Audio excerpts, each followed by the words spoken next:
We're now in the 12th month of the war. Another 2 weeks, it'll be exactly a year. Another 10 days, it'll be exactly a year. And almost everything that you and Colonel McGregor have predicted has come to pass. That the Russians would adapt to their strategy, recognize their weaknesses, compensate for their faults, and move slowly and inexorably toward their goal. The West, on the other hand, continues to supply material. We'll talk in a few minutes about the tanks. We'll talk in a few minutes about bombs. We'll talk in a few minutes about F-16 jets. What is NATO's goal? Is it to allow Ukraine to exist in some form, not the same as 2014, not the same as 2022, but in some form? Or is it to expel all Russians from all the area that Ukraine claims belongs to it? I think we need to be very clear here. Neither NATO, the European Union, nor the United States care about Ukraine. Literally, they don't. If they did, say that again, please. Neither NATO, the European Union, or the United States care about Ukraine. If they did, they wouldn't be enacting these policies. The policies that we are engaged in, we being the United States, are policies that are sacrificing Ukraine as a viable modern nation state. That has been sacrificed already. Ukraine is destroyed, it's dismembered, and it will only be further destroyed and dismembered going forward. There is no reversing this. Nobody believes that Ukraine can win. I'll say that one more time.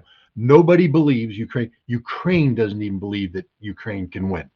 What they're hoping for right now is, and we got an insight, I think we might have talked about this earlier, I've talked with someone else, the Harvard professor, Kenneth Rogoff at Davos, saying that economic sanctions was about regime change. So now we know what the goal is. Not regime change in Ukraine. We don't care about Ukraine. We're going to sacrifice Ukraine. Regime change in Moscow to put pressure using economic sanctions and to make the cost of military intervention in Ukraine so high that the Russian people rise up and move against Putin. It's about regime change. That's failed. Putin is stronger than he's ever been. He ain't going away. Nothing you can do can change that. So do they care about Ukraine? No. Ukraine will not exist when this is done, and that's okay. And for NATO, the European Union, and the United States, so long as we hurt Russia. But here's the newsflash. We've only made Russia stronger. Russia has solved a whole host of issues that it would not have been aware of if it weren't for NATO escalation, like mobilization. You know, if we ever have a conflict with Russia now, understand this. They can mobilize that quick. We just made it the most efficient mobilization process the world has ever seen. So they will go from 0 to 60 while we're still figuring out how to get, tanks out of the garage. All right. So just as we know this from history, war improves medicine because of the improvisation needed on the battlefield when the war is over. I mean, the medical industry and profession in America was vastly better in 1946 than it was in 1939. War improves armies. It forces them to improvise. It makes them work harder, and it makes them push more to acquire their strength. And we now know that this war has made the Russian military a better military. Is that a fair statement? It's the most accurate statement there is. All right. And then is it also fair to say NATO's goal, Washington's goal, the CIA's goal is regime change in Moscow? They couldn't care less about Kyiv. That 100%. We don't care about it. If we did, this wouldn't be happening. Do they really think, after all the objective evidence, the polls taken by various non-Russian entities showing President Putin's popularity, the land acquired and defended by the Russian military, the gross national product of the Russian economy, in spite of all of this, does NATO, Washington, and Langley, by Langley, of course, I mean our friends in the CIA, still think they can push Putin from office via this war in Ukraine? Well, here's the deal. If you ask an individual, I'll give you the biggest hint what the answer is. Rand Corporation in 2019 wrote a study that justified, that basically said the best way to dismember Russia was to go after Ukraine. And therefore, that's our policy. Rand Corporation just finished a study saying, we got to get out of here now. We got to run. So Rand is sort of the canary in the coal mine, so to speak. And basically, Rand is saying, we're done. We can't win. No long war. We got to cut. We got to run. Let's do it. And if Rand's saying it's because someone told Rand, write the paper that says that so we can influence policy. Policymakers they double down on stupid. That's one of the big problems with America is we can never admit that we made a mistake. And so we are committed to a policy direction of regime change, and we're doubling down, putting in places but we know it's not going to work. If you ask the analysts right now, they're going to tell you, no, we can't win. This is what happened with Afghanistan. We kept doubling down, even though everybody knew early on it's over. It is immoral to continue doubling down when you know it's going to be fruitless, wasteful, and destructive of innocent human life. It is profoundly immoral to do that by any objective Judeo-Christian right versus wrong standard. Am I right? You're 100% right, but we've never, let's put it in terms that Americans can understand. Because, I mean, I'm not saying your audience, I'm saying, American politicians don't care about morality. They don't.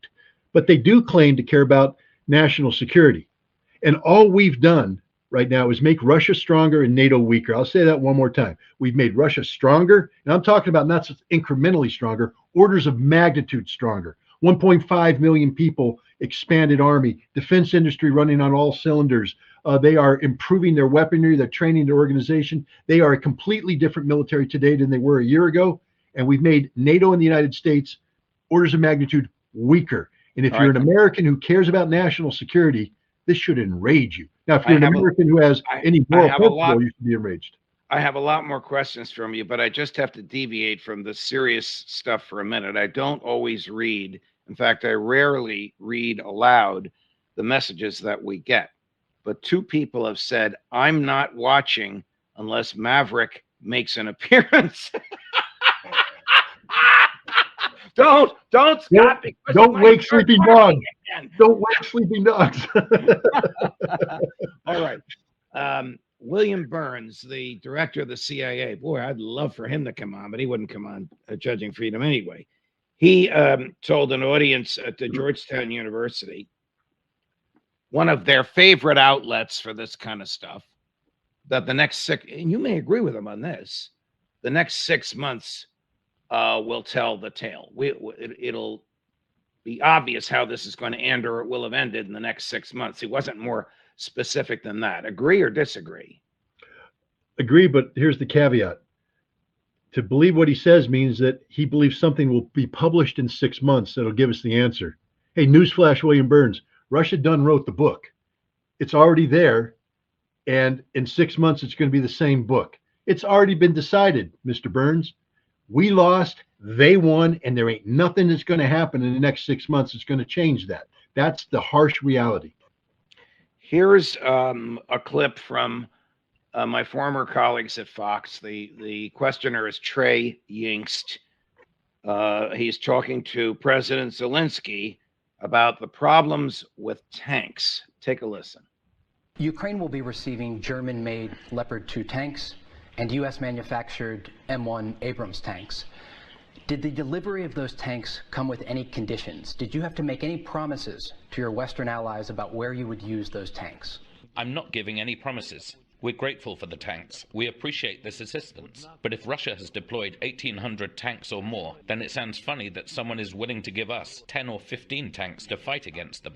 I know that some of the countries don't have a lot of tanks, but it's not about giving us 2 or 3 or 4 tanks. It's about training. It's about special groups. It's always about money. Then there has to be maintenance. You can't do all of that for the sake of 15 Leopards, for example. It's not going to work. Well, A, I thought that was a great question. And B, he might have some understanding of this. He knows how expensive and tedious it is to maintain tanks. I know you're not a tank guy. That's McGregor's field. But what did you think about that question and that answer? In the answer, I see a complaint. 15 tanks is peanuts. We need 1,500. That's the way I read it. Oh no, you're absolutely correct. First of all, to as you pointed out, maintenance, the the effort that's and the expense that's going to go into maintaining 15 tanks isn't worth it. The juice ain't worth the squeeze. And then the other thing is, you know, 15 tanks, that's a company. Okay, the frontage of a company, you can ask McGregor about this, about 1.5 kilometers on the attack.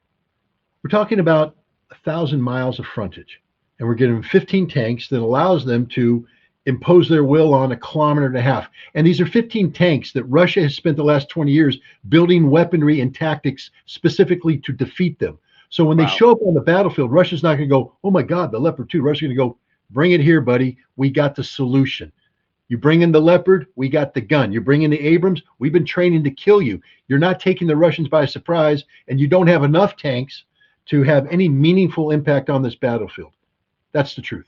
I wonder if the globalists and Putin haters in the West Wing are thinking about F-16s, but here's, again, on Fox News, Trey Yingst asking President Zelensky about F-16 jets. In December, you met with President Biden at the White House. On Monday, just steps away from where he greeted you, he told reporters that he will not provide Ukraine with F-16 fighter jets. When you heard that, what was your reaction? Well, I'll keep asking him for these F-16 fighters. This is my job. This is my opportunity. This is what I'm doing for the Ukrainian people to survive. Well, I guess he's right. Again, this is his job. But an F-16 jet would enable them what? To attack Moscow? First of all, the F-16 jet's not going to get off the ground. Remember, they're going up against the most sophisticated integrated air defense system in the history of the world. If F-16 takes off, it'll be shot down either by Russian interceptors or Russian air defense. But the other thing is, it's not the fighter, it's the pilot. And you got to train these guys. And, you know, the U.S. Air Force runs a 6-month program in South Carolina. Air National Guard does it to transition former Warsaw Pact MiG pilots into F-16 pilots because we're selling Bulgaria and other nations F-16s. It's a 6-month program. The pilots, the trainers have said one thing: if the pilot has any time, any competency in a MiG, this training program doesn't work, because you cannot transition somebody who is programmed for Soviet avionics and everything into an F-16 pilot to 2 totally different systems. It doesn't work. It only works if the pilot never flew a MiG. And the problem with the Ukrainians, they've all been flying MiG-29s. We can't train these guys. If we put them in the airplane, they're all going to get shot down. You said something earlier that is still in my head, that the most sophisticated air defense system in the history of the world is not in North America, it's in Russia. How did the Russian air... We know it's not in North America. There's some sort of a Chinese balloon over Montana, and they don't know what to do with it or what it's doing there. Another story for another... You can't make this up. Another story for another time. But how sophisticated an air defense system do the Russians have? How did it get that sophisticated? And I'm assuming the answer, or part of the answer, is it's to the credit of President Putin. Well, the credit of President Putin and also the credit of the West. First of all, understand that Moscow is just a stone's throw away from NATO. I mean, so to protect Moscow, to protect St. Petersburg, to protect Russian industry in the Tula area, Volgograd, Kursk, etc., you have to have an air defense network, because NATO aircraft are just hours away from being able to strike. So you are literally naked if you don't have an air defense system. So the Russians have put in place the most extensive integrated air defense that covers everything from low level to high level, reaches out and touches you deep into NATO territory. And they've been doing this for years, and they've been improving it. So today, again, this is what I bring up about the tanks. Ain't nothing going to take them by surprise. They are fielding now S-400, S-500 systems, S-550 systems that are designed to take on not just F-15s, but F-35s, F-22s, B-21s. They're ready for the stealth. They've got the answer there. And that's the fact. What happened with NATO? NATO has been doing nothing for 20 years, literally nothing. The United States was in Afghanistan and Iraq. The last thing we're doing is building an air defense system in NATO. And what's the proof? When the Russians started flying these drones combined with Caliber cruise missiles into Kiev devastating everything, including the air defense that we tried to install. Europe had an emergency meeting because they realized they don't have an air defense system. All right, There's Scott. literally nothing. If Russia flew those same drones and same missiles at Florida or New Jersey, would we have the air defense system to stop them before they got here? We got nothing. Literally nothing. Oh, and the Pentagon knows this. Sure, but they don't feel there's a threat. All right, here's Pentagon spokesman, not Admiral Kirby. It appears to be an Air Force general. It's a very interesting, subtle answer. The reporter asks, you're sending these new bombs with a new caliber that can reach Crimea. Do you expect the Ukrainians to do that? Question and answer. The small diameter bomb in the latest Ukraine aid package has the potential to target Crimea. Is that the intent behind providing it now? So thanks for the question, Joe. So yes, as part of the USAI package, we will be providing ground launch small diameter bombs to Ukraine.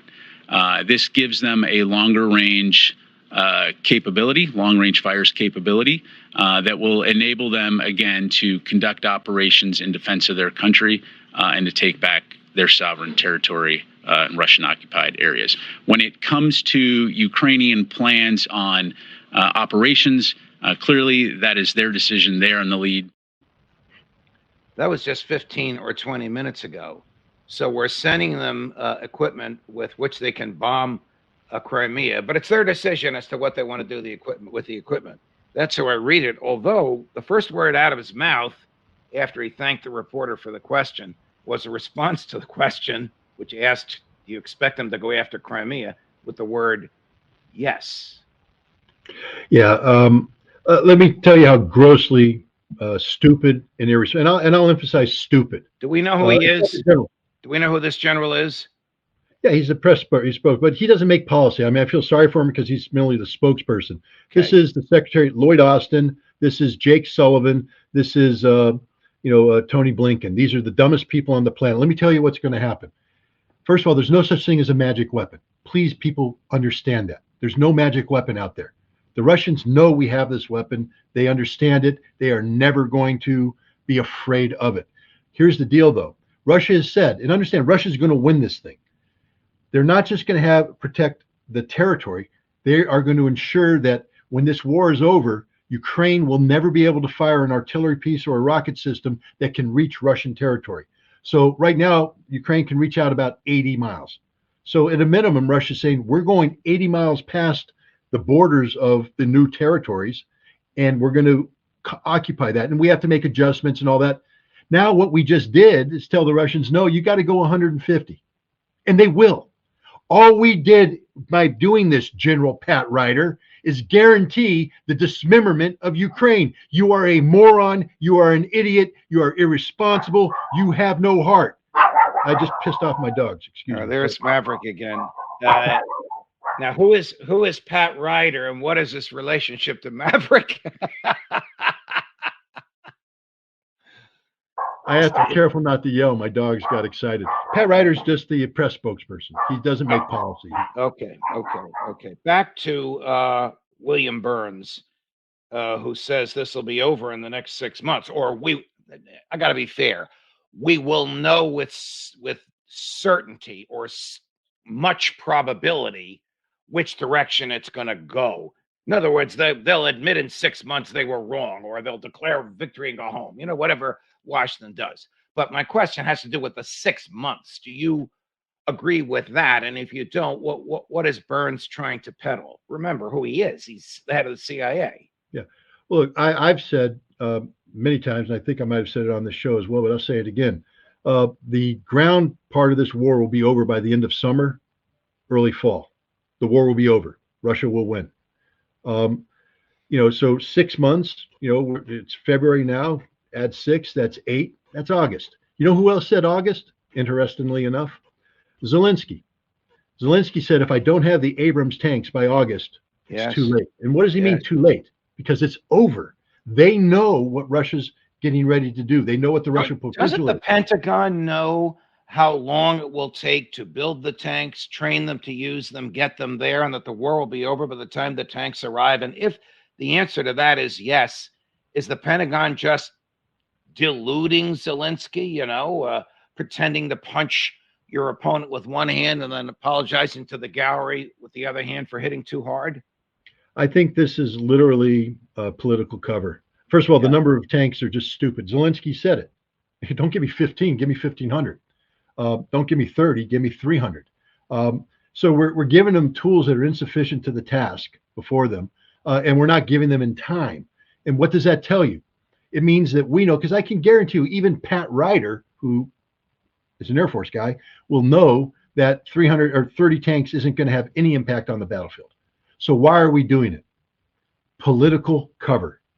Judge, I'm here to tell you right now, Biden knows, Austin knows, Sullivan knows, they all know. The war's over. Burns knows. The war's over. I'll say it one more time. The war's over. So they are creating the ability to look the American people in the eye and say, we did everything possible to help Ukraine, but it wasn't enough. The Russians are just too evil, too big, too mean, whatever. But the fact is, we're not even trying. Now we come back to what we talked about at the beginning. We are literally sacrificing Ukraine, the Ukrainian people, and the Ukrainian army, sacrificing them. One of our regular viewers who admires you greatly has said, Judge, I'm not sure you're going to read this, but it seems that Ukraine has still not given up on Bakhmut, despite what some folks have said not long ago. Can you ask Scott why this has changed?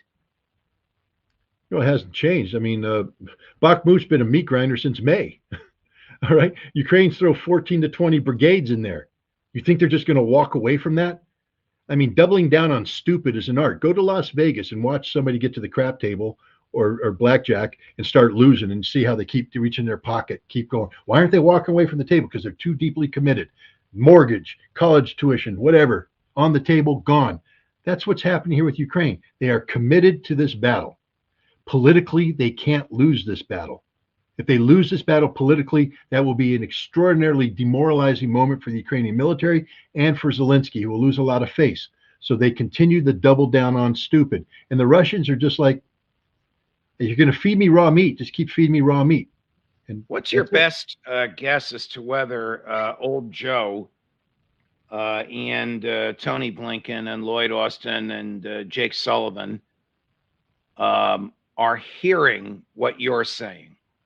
Is anybody saying this to them, or is William Burns, I don't know if he personally controls what the president hears, the head of the CIA, only telling Joe the globalist, nationalist version of things? Keep it up, keep sending the material, we're going to win. I mean, at some point, they cannot deny objective, not subjective, objective evidence. No, I think what we're seeing right now is, first of all, we see a shift, and it's not a gradual shift, it's a dramatic shift in the mainstream media's approach to this. No longer are they talking about pie in the sky stuff. People are talking about how difficult the situation is, and people are starting to say that this thing could be over by August. So there's a growing recognition that Ukraine's not on the right side of history right now. While they may not come straight out and say Ukraine's going to lose, there's a recognition that the Russians are getting ready to do something big, and there really isn't a solution to it. And I think Biden's being briefed on that. I just would have to believe that the day of look, there was a time back in September when I think we actually believed that the Ukrainian military could beat the Russians because it looked good. Man, they took over Kharkiv, they took over the right bank, it looked good. But anybody who knew it went, that's a lot of flash, no substance. But nothing's going to look good for Ukraine again. They're never going to be able to repeat that. And I think there might be some people saying, if we can just do this, just do that, just do this, Ukraine might be able to stymie or have limited success. But even Miley and everybody else is saying they're not going to be able to retake any meaningful territory this year. The best they can hope for is, a stalemate. And I tell you, Russia doesn't play the stalemate game. That's not going to happen. This is going to be the offense like we haven't seen since World War II, and it's going to be devastating for the Ukrainians, and it's going to be the most tragic thing from a humanitarian standpoint. people could possibly win. Ukraine's lost over 300,000 troops, dead, 300,000. They're going to lose another 300,000 in the next couple months. And none of it was necessary. None of it was necessary. All could have been avoided.